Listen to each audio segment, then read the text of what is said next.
सभी को हमारे YouTube चैनल आनंद परमार क्लासेस पर। और मैं हूं आनंद परमार।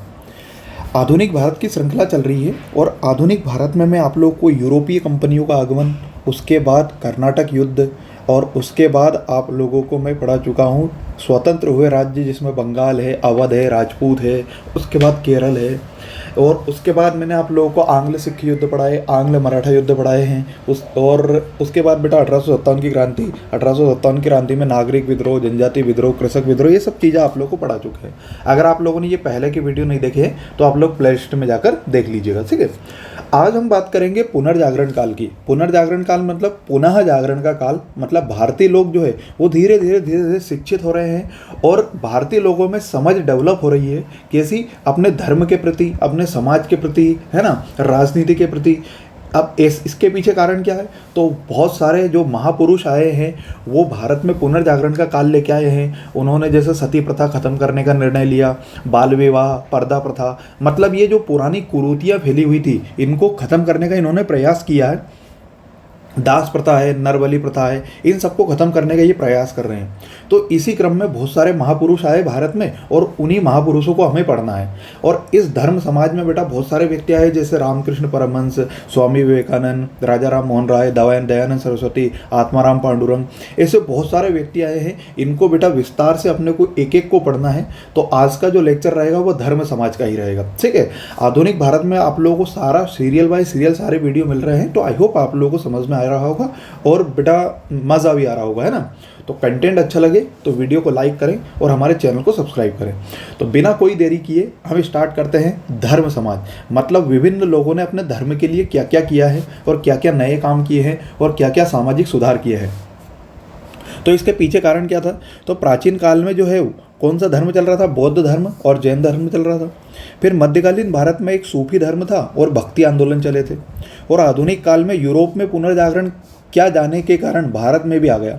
मतलब यूरोप में जो है पुनर्जागरण का काल आ गया था क्योंकि वहाँ के लोग शिक्षित हो चुके थे पहले ही, और ये पुनर्जागरण कहाँ आया? तो ये भारत में आया। क्लियर है इतनी बातें? अब भारत में सामाजिक एवं धार्मिक सुधार के कारण, इसके पीछे कारण क्या थे देखो समझो। सबसे पहला था राजनीतिक कारण। तो भारत में मुगल सत्ता का पतन हो गया एवं अंग्रेजी शासन आ गया था। तो अंग्रेजों की धार्मिक नीति जो है वो शोषण करने वाली थी। वह ईसाई धर्म का प्रचार कर रहे थे। तो भारतीयों को इस आधार पर पता लग गया कि धार्मिक सुधार करना क्या है, जरूरी है। क्लियर है इतनी बात है? अगला है बेटा सामाजिक कारण। तो समाज में शिशुवध, बाल विवाह, स्त्री की दशा में भेदभाव आदि प्रथा जो है प्रचलन के कारण सामाजिक सुधार क्या करना हो गया था, जरूरी हो गया था, ठीक है। यही बात समझ में? ये था आपका राजनीतिक कारण और ये था सामाजिक कारण। अगला धार्मिक कारण क्या था? तो देखो बाहरी आडंबर, अंधविश्वास आ गया था जिससे धार्मिक शोषण होने लगे थे। फिर आर्थिक कारण। अब धार्मिक कारण कैसे कि भैया ऐसे भूत चुड़ैल वगैरह के, या फिर भैया अगर कोई व्यक्ति जो है मान के चलो वहाँ जैसे शमशान वगैरह में चला जाता था और वो नरबली प्रथा देता था कि भैया ये हो जाएगा तो ये कर देंगे, मायागढ़ी, ये सब है ना। तो ऐसे बाहरी आडंबर चले हुए थे। फिर है आर्थिक कारण। अंग्रेजों के द्वारा आर्थिक शोषण करने से व्यक्ति कमजोर होता चला गया तथा लड़की का विवाह जो है वो बाल विवाह में ही करने लग गया और शिशुवध शुरू हो गया, ठीक है। आई बात समझे? तो इसके पीछे मेन कारण ये थे। आइयो समझ में आ रहा है, ठीक है। तो ये विस्तार से चीज़ें बता रहा हूँ आप लोगों को कि धर्म समाज मतलब पुनर्जागरण आया क्यों, तो ये कारण थे इसके पीछे आने के, ठीक। चल आगे बढ़ते हैं। अब इसमें सबसे पहले व्यक्ति का नाम आता है Raja Ram Mohan Roy. Very very very important. Raja Ram Mohan Roy का जन्म हुआ था 22 मई 1772 हुगली में हुआ था और उनकी मृत्यु हुई थी 27 सितंबर 1833 को। कहाँ पे? ब्रिस्टल, इंग्लैंड में है ये, ठीक है। उपाधि कौन सी थी? तो आधुनिक भारत के पिता, सामाजिक धार्मिक सुधार के अग्रदूत, पत्रकारिता के अग्रदूत, भारत के प्रथम आधुनिक पुरुष, भारतीय राष्ट्रवाद के जनक और युगदूत। और ये किसके द्वारा दी गई थी? तो सुभाष चंद्र बोस के द्वारा इनको उपाधि दी गई थी। तो आधुनिक भारत के पिता, सामाजिक धार्मिक सुधार के अग्रदूत, पत्रकारिता के अग्रदूत, भारत के प्रथम आधुनिक पुरुष, उसके बाद भारतीय राष्ट्रवाद के जनक और युगदूत, ये इनकी उपाधियां थी। अब आगे पढ़ते हैं।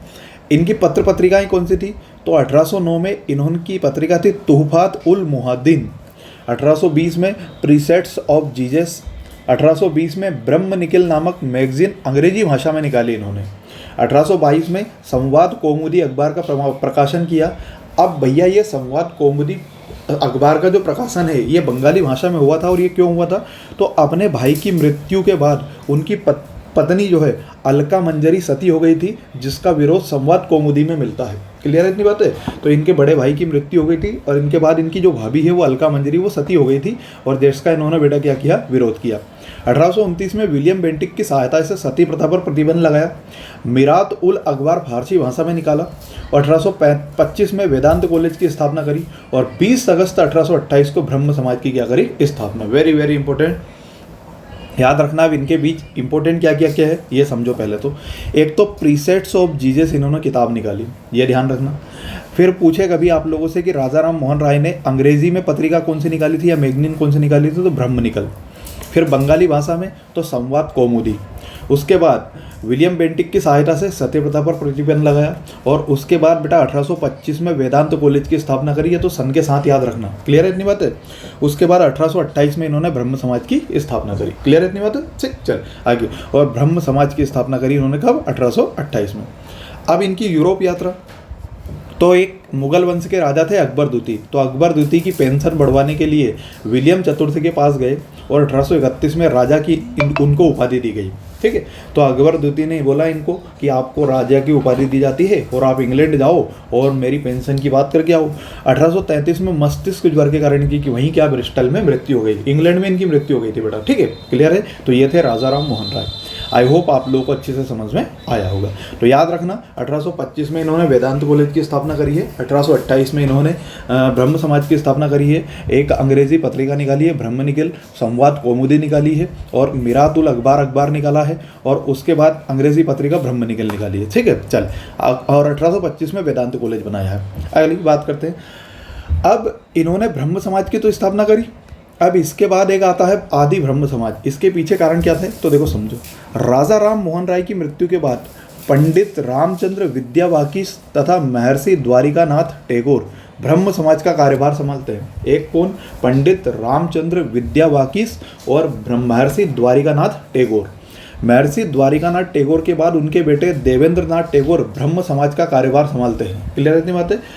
इनके समय में ब्रह्म समाज में ब्रह्म उपासना प्रारंभ हुई तथा ईश्वरवाद का प्रसार हुआ।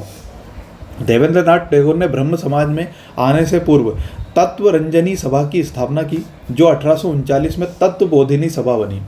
1857 में देवेंद्रनाथ टैगोर ने केशव चंद्र सेन को आदि ब्रह्म समाज का सदस्य बनाया तथा उन्हें आचार्य बनाकर चले। ठीक, तो अब जो ब्रह्म समाज जो है, आदि जो ब्रह्म समाज है, इसका जो नया सदस्य कौन है, वो है केशव चंद्र सेन। क्लियर इतनी बात है। ठीक, आदि कभी आप लोगों से पूछे कि आदि ब्रह्म समाज किसने चलाया, तो आदि ब्रह्म समाज जो चलाया वो है देवेंद्रनाथ टैगोर ने। ठीक है, और उसके बाद देवेंद्रनाथ टैगोर केशव चंद्र सेन को ये उपाधि मतलब अपना कार्यभार देकर चले गए। क्लियर इतनी बात है। ठीक, चल आगे की बात करते हैं। फिर केशव चंद्र सेन, तो केशव चंद्र सेन ने ईसाई धर्म की ओर झुकाव किया तथा इंडियन मिरर नामक अखबार चलाया। वेरी वेरी इंपॉर्टेंट, कौन सा, इंडियन मिरर। देवेंद्रनाथ टैगोर और केशव चंद्र सेन के बीच मतभेद हो गया, जिससे ब्रह्म समाज जो दो भागों में टूट गया। ठीक, अब दो भागों में कैसे टूटा, देखो समझो।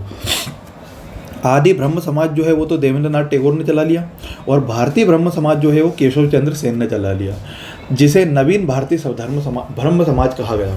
तो अब जो ब्रह्म समाज है वो दो भागों में टूटा।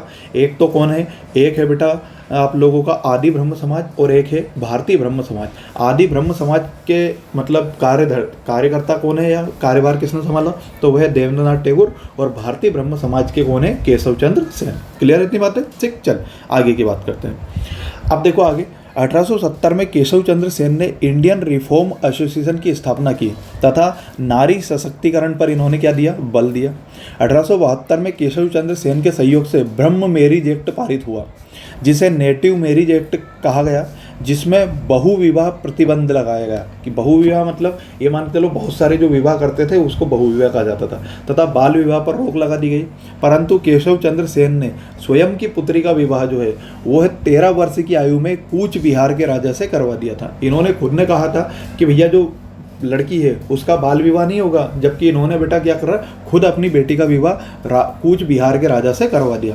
इसके परिणाम स्वरूप आनंद मोहन बोस तथा शिवनाथ शास्त्री ने साधारण ब्रह्म समाज की स्थापना कर ली। ठीक, तो भैया जो केशव चंद्र सेन जो है वो भारतीय ब्रह्म समाज चला रहे थे, तो वो टूट गया और आनंद मोहन बोस और शिवनाथ शास्त्री ने एक नया ब्रह्म समाज की स्थापना करी, जिसको कहा जाता है साधारण ब्रह्म समाज। इतनी बात समझ में आ रही है आप लोगों को? ठीक है, सारी चीज़ें बेटा विस्तार से चल रही है।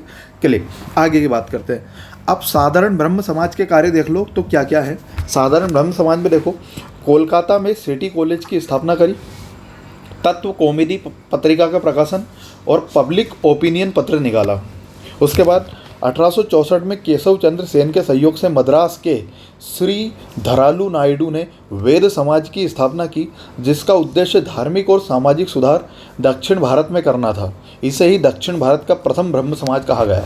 तो याद रखना, 1864 में केशव चंद्र सेन के सहयोग से मद्रास के व्यक्तियों ने श्री धरालू नायडू, इन्होंने वेद समाज की क्या करी, स्थापना करी। कहाँ पे? दक्षिण भारत में। और इनका उद्देश्य क्या था? तो धार्मिक एवं सामाजिक सुधार जो है वो कहाँ करना था? दक्षिण भारत में। और इसे ही दक्षिण भारत का ब्रह्म समाज कहा जाने लगा। क्लियर है इतनी बात है? ठीक, चल। और साधारण ब्रह्म समाज की स्थापना किसने करी? आनंद मोहन बोस और शिवनाथ शास्त्री। और इन्होंने क्या करा था? तो इन्होंने कलकत्ता में सिटी कॉलेज की स्थापना करी और तत्व कौमुदी पत्रिका का क्या करा? प्रकाशन करिए और पब्लिक ओपिनियन पत्र निकाला। आगे बात करते हैं। अगला है प्रार्थना समाज।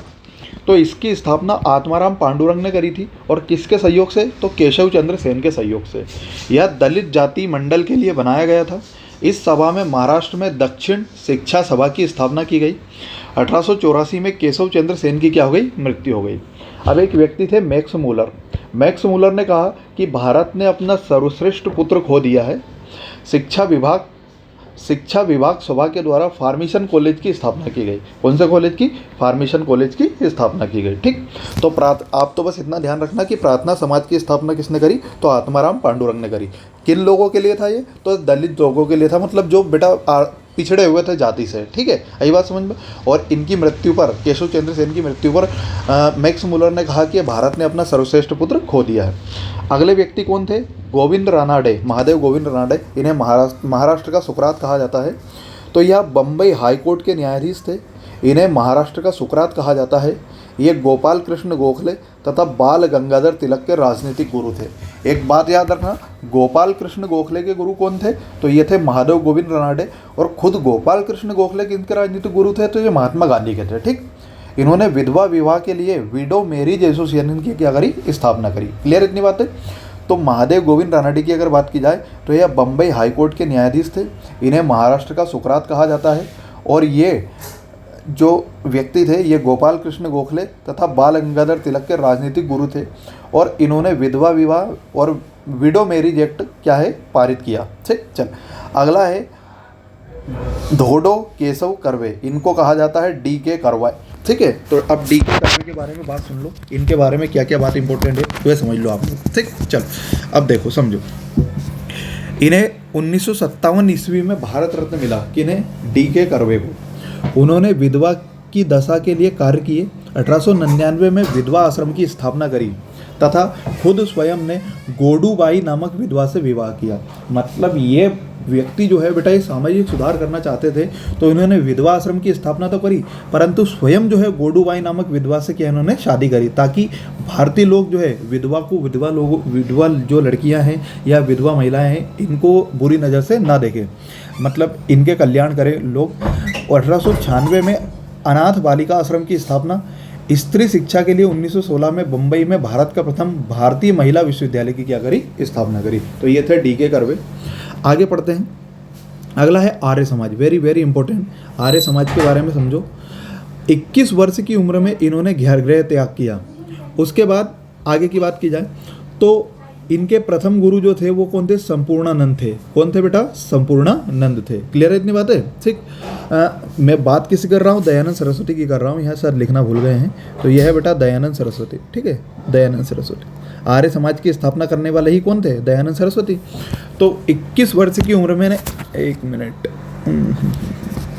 ठीक, 21 वर्ष की उम्र में इन्होंने गृह त्याग कर दिया। अरे तू कहाँ जा रहा है भाई?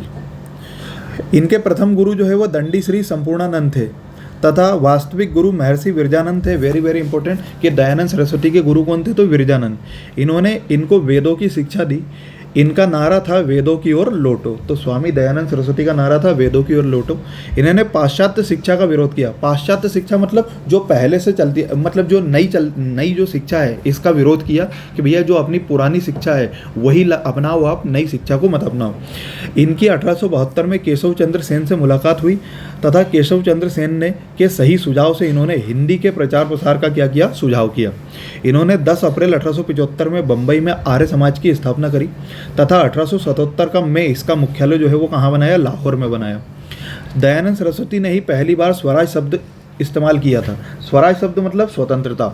इन्होंने शुद्धि आंदोलन चलाया जिसके तहत हिंदू को वापस अपने धर्म में लाया गया था। मतलब कि भैया जो हिंदू लोग ईसाई बन गए थे, जो मुस्लिम बन गए थे, है ना, जो सिख बन गए थे, तो इनको वापस क्या बनाना है, इनको वापस हिंदू बनाना है। इन्हीं के कारणों से वैलेंटाइन सिरोल ने इनको आर्य समाज, मतलब जो है आर्य समाज जो है उसको भारतीय शांति का जनक कहा। एक व्यक्ति थे वैलेंटाइन सिरोल, और वैलेंटाइन सिरोल ने बेटा एक तो बाल गंगाधर तिलक और स्वामी दयानंद सरस्वती और आर्य समाज को कहा गया भारतीय शांति का जनक। वैलेंटाइन सिरोल के आरोप का जवाब जो है लाला लाजपत राय ने अपनी पुस्तक हिस्ट्री ऑफ आर्य समाज में दिया। स्वामी दयानंद सरस्वती की पुस्तक का नाम क्या है, तो एक तो सत्यार्थ प्रकाश, एक है वेद भाष्य भूमिका, एक है पंच महायज्ञ, और बस इतना याद रखना आप लोग, अद्वैतवाद का खंडन तो ये तो इंपॉर्टेंट नहीं, छोड़ दो। तो सत्यार्थ प्रकाश, एक वेद भाष्य भूमिका और एक पंच महायज्ञ, ठीक है। उसमें भी 2 याद रखना आप लोग, तो बस एक सत्यार्थ प्रकाश और एक वेद भाष्य भूमिका। क्लियर है इतनी बातें। 30 अक्टूबर 1883 को जोधपुर के महाराजा जसवंत के यहाँ निमंत्रण पर गए थे और यहाँ एक वेश्या थी जिसका नाम था नंदी। इन्होंने क्या करा, इन्होंने बेटा कांच जो है वो पीस दिए थे, इनका जो दूध है उसमें कांच पीस दिए थे और उसको दूध पीने से इनकी क्या हो गई, मृत्यु हो गई। क्लियर इतनी बात है। तो जो दयानंद सरस्वती है 30 अक्टूबर 1833 को जोधपुर के महाराजा जसवंत सिंह के यहाँ निमंत्रण पर गए थे और वहाँ वेश्या नामक नंदी नामक वेश्या ने बेटा इनको दूध में कांच मिलाकर दे दिया था और जिसको पीने से इनकी क्या हो गई थी, मृत्यु हो गई थी। क्लियर इतनी बात है। चल आगे बढ़ते हैं। समझ में आ रहा है, एक बार और देख लेना आप लोग, 1-2 बार इस वीडियो को अगर नहीं समझ में आए तो। दयानंद सरस्वती की मृत्यु के बाद आर्य समाज जो है वो 2 भागों में टूट गया। पाश्चात्य शिक्षा के समर्थक इसमें लाला लाजपत राय ने 1886 में लाहौर में दयानंद एग्लो वैदिक कॉलेज की क्या करी, स्थापना करी। और पाश्चात्य शिक्षा के जो विरोधी है इसमें स्वामी श्रद्धानंद एवं लेखराज मुंशीराम ने हरिद्वार के कांगड़ी में गोकुल विश्वविद्यालय की स्थापना करी। तो भैया पाश्चात्य शिक्षा के समर्थक मतलब भैया ये मान के चलो कि नई शिक्षा आनी चाहिए या नए लोग आने चाहिए, है ना, या अपन जो है नई नई चीज़ें और सीखो। तो इसमें लाला हंसराज ने 1886 में लाहौर में दयानंद एंग्लो वैदिक कॉलेज की स्थापना करी। और पाश्चात्य शिक्षा के विरोधी भी थे कुछ लोग, है ना, उन्होंने बोला कि भैया नहीं, हम तो पुरानी रूढ़िवादी परंपरा चला के आएंगे, नई जो परंपराएं वो स्टार्ट नहीं करेंगे। तो इसमें स्वामी श्रद्धानंद तथा लेखराज मुंशीराम ने हरिद्वार के कांगड़ी में गोकुल विश्वविद्यालय की स्थापना करी। क्लियर है इतनी बातें। चलिए अब इसमें लिखा है भयंकर बातें, इनको देख लेते हैं भैया। पट्टाभी सीतारमैया ने दयानंद सरस्वती को राष्ट्रपिता महा कहा है। दयानंद सरस्वती को भारत का मार्टिन लूथर किंग कहा जाता है। 1881 में पुणे में पंडिता रमाबाई ने महिला आर्य समाज की स्थापना करी। वेरी वेरी इंपॉर्टेंट कि भैया महिला आर्य समाज की स्थापना किसने करी, तो पंडिता रमाबाई ने। ठीक, रमाबाई ने शारदा सदन तथा मुक्ति सदन की भी स्थापना करी। क्लियर है इतनी बात है। तो ये थे आप लोग के दयानंद सरस्वती और आर्य समाज। अब बात करते हैं रामकृष्ण मिशन। तो रामकृष्ण मिशन की स्थापना किसने करी, तो स्वामी विवेकानंद ने, है ना। इनका नाम इनका मतलब जो बचपन का नाम था वो नरेंद्र नाथ दत्त था। तो भैया रामकृष्ण मिशन की स्थापना इनके गुरु के नाम पर करी थी स्वामी विवेकानंद ने। और इनका जन्म हुआ था 12 जनवरी 1863 को कलकत्ता में और मृत्यु हुई थी 4 जुलाई 1902 को कलकत्ता में। हाँ, अगर आप लोग चाहोगे, अगर आप लोग कमेंट सेक्शन में बोलोगे कि सर हमें महापुरुष जो है इनकी वीडियो चाहिए, तो विभिन्न महापुरुष की मैं आप लोगों को वीडियो दे दूंगा। स्वामी विवेकानंद है, रामकृष्ण परमहंस है, उसके बाद ये महात्मा गांधी तो वैसे पढ़ाएंगे सही, उसके बाद बेटा बाल गंगाधर तिलक है, एनी बेसेंट है, बाल गंगाधर तिलक है ना, सुभाष चंद्र बोस है, भगत सिंह है, चंद्रशेखर आज़ाद है। अगर आप बोलोगे तो इनके बारे में अपन जो है एक वीडियो की इनकी जीवनी ले आएंगे। ठीक है, आप बोलोगे तो कमेंट सेक्शन में कमेंट करके बता देना। ठीक, चलिए। उसके बाद इनके पिता का नाम था विश्वनाथ दत्त। किनके, स्वामी विवेकानंद के पिता का नाम था विश्वनाथ दत्त। इनके बचपन का नाम था नरेंद्र नाथ दत्त। इनकी शिक्षा हुई थी कहाँ पे, कोलकाता के प्रेसिडेंसी कॉलेज में। इनकी माता का नाम था भुवनेश्वरी देवी और इनके गुरु का नाम था रामकृष्ण परमहंस। क्लियर है इतनी बात है। और इनके भाई का नाम था भूपेंद्र नाथ दत्त। क्या था, भूपेंद्र नाथ दत्त। क्लियर है इतनी बात है। ठीक है, चल आगे की बात करते हैं। 1886 में स्वामी विवेकानंद ने कोलकाता में रामकृष्ण मठ की स्थापना करी एवं भारत भ्रमण करके गुरु की शिक्षा का प्रसार किया। 1893 में खेतड़ी के राजा कौन है, कुमार अजीत सिंह के सहयोग से शिकागो विश्व धर्म सम्मेलन में विवेकानंद ने हिंदू धर्म के प्रतीक के रूप में भाग लिया तथा विवेकानंद की उपाधि दी गई इनको। 11 सितंबर 1893 को भाषण से विश्व प्रसिद्ध हुए ये और 3 वर्ष तक अमेरिका में ही रहे। 1896 में न्यूयॉर्क में वेदांत सोसाइटी की स्थापना करी।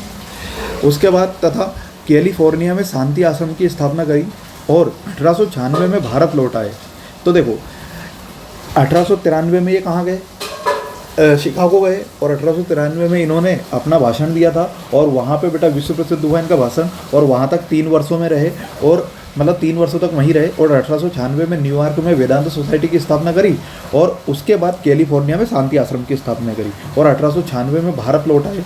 1 मई 1896 को कोलकाता में रामकृष्ण मिशन की स्थापना करी। जैसे ही भारत आए तो 1 मई 1896 को कोलकाता में रामकृष्ण मिशन की स्थापना करी तथा इसका मुख्यालय वेलूर मठ को बनाया। उसके बाद दूसरा मुख्यालय अल्मोड़ा में मायावती स्थान को बनाया। क्लियर है इतनी बातें, ठीक। तो कभी पूछे आप लोगों से कि भैया रामकृष्ण मिशन का जो मुख्यालय वो कहाँ है, तो कोलकाता में वेलूर मठ में, ठीक।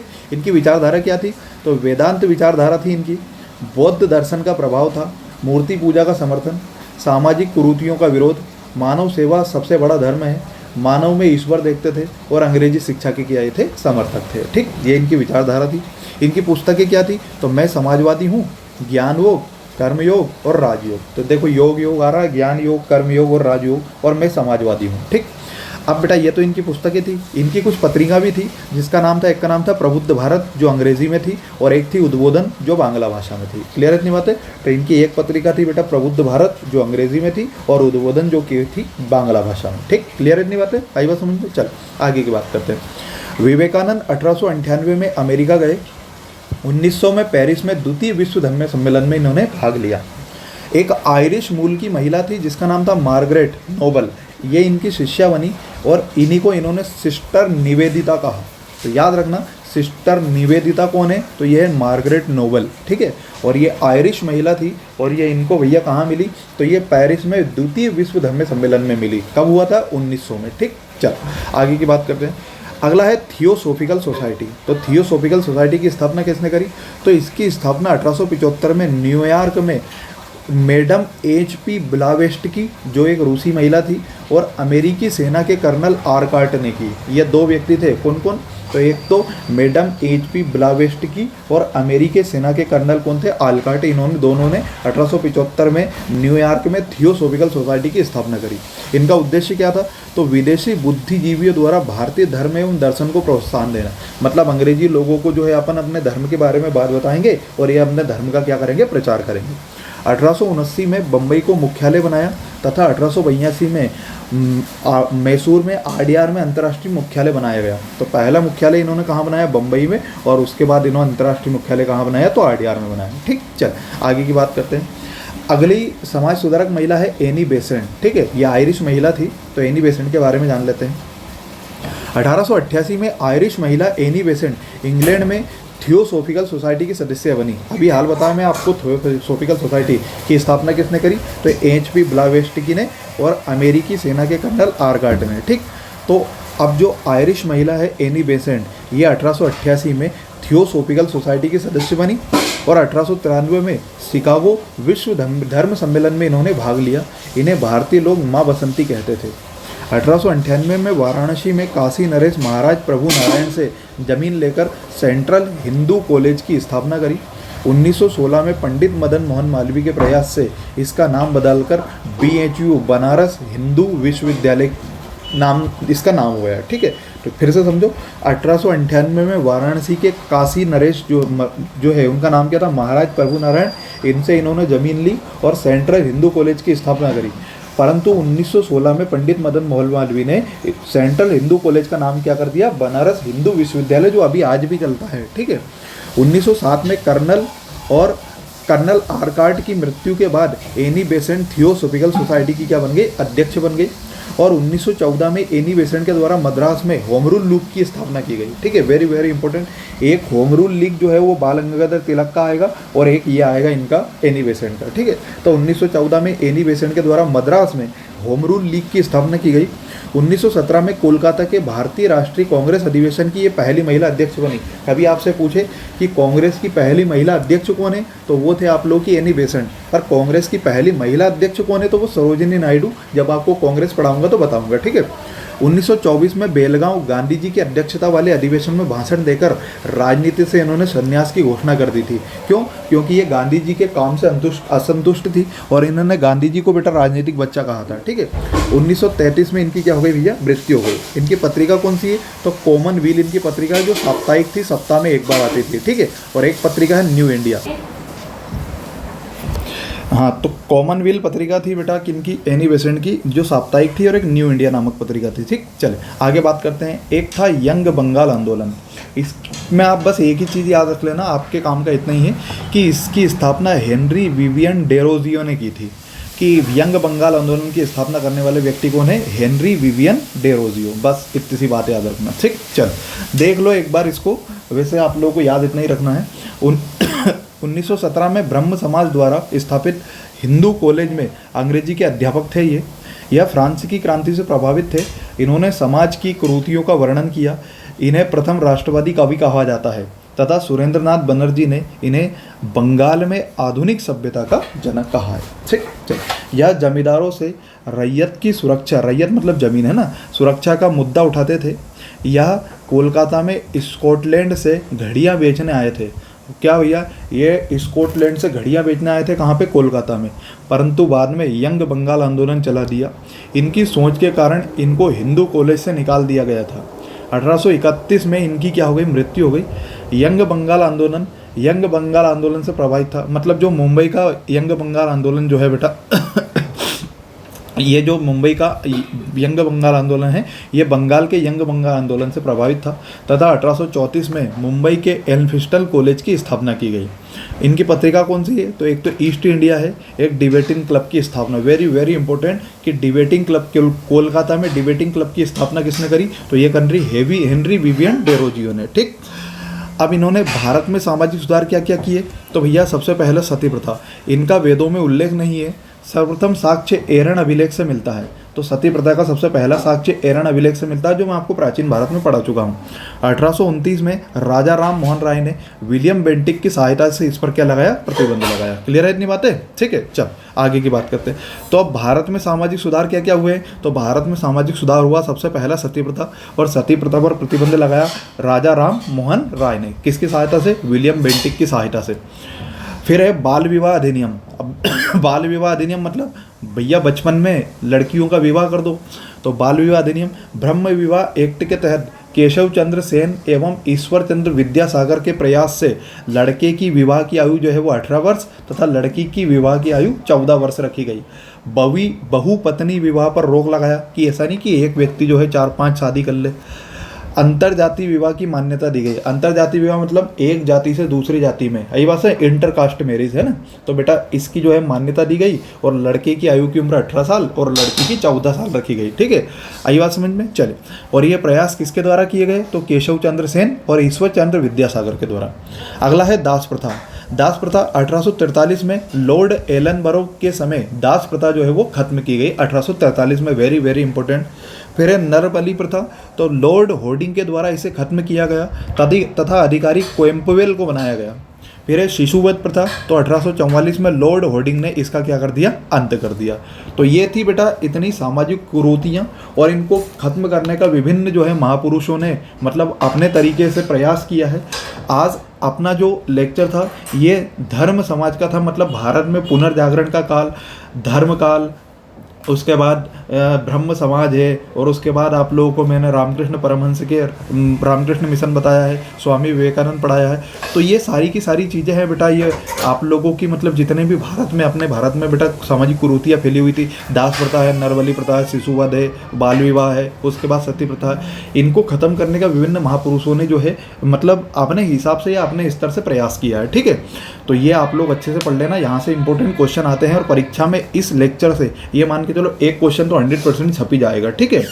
तो कंटेंट अच्छा लगे तो वीडियो को लाइक करें और चैनल को सब्सक्राइब करें। और अगली वीडियो के लिए बेटा, या अगला जो वीडियो आए इसको पढ़ने के लिए आप लोग हमारे चैनल को सब्सक्राइब कर लें ताकि नोटिफिकेशन आपको मिलते चले जाए। ठीक है, चलिए मिलते हैं अगले वीडियो में। तब तक के लिए टाटा बाय बाय, जय हिंद जय भारत।